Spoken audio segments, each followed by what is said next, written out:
اوس د اهل سنت والجماعت متفق عقیده دا ده چې مسلمانان به د قیامت په ورځ چې دوی جنتیان وي د رب لا یزال دیدار به د دوی په برخه کیږي. دوی به د الله جل جلاله په دیدار باندې مشرفه سي. اوس دا سوال پیدا کیږي چې آیا زنانه به هم د رب لا یزال په دیدار باندې مشرفه کیږي او کنه؟ دا یو ډیر اهم سوال دی. نو په دې کې د علماو اختلاف شته.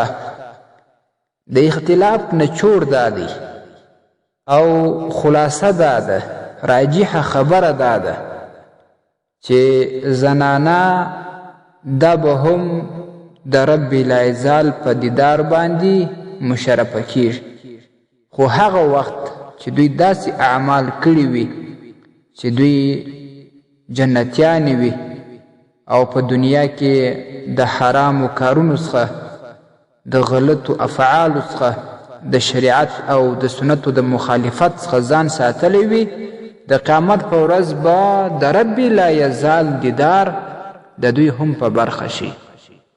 دا یو ډیره لویه خوشبختي ده د هر چا دپاره چې د قیامت په ورځ به د رب لا یزال دیدار د چا په برخه کیږي. یعنی خلاصه ده چې دا جنتیان به په جنت د غومره نه یو خوشحاله لکه د رب لا یزال په دیدار باندې چې دوی څومره خوشحاله کیږي.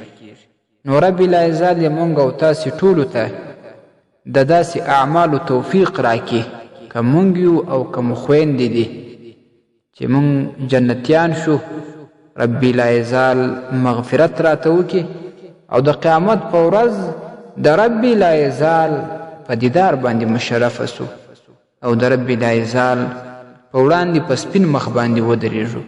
نو هر مسلمان هغه که زموږ ورور وي که خور، هغه به ټینګ عزم کوي چې بیا به ګناه نه کوي او بیا به غلط کار نه کوي او دغه به په زړه کې وي چې زه دا ګناه کوم، د قیامت په ورځ به بیا زه څنګه د رب لا یزال په دیدار باندې مشرفه کیږم.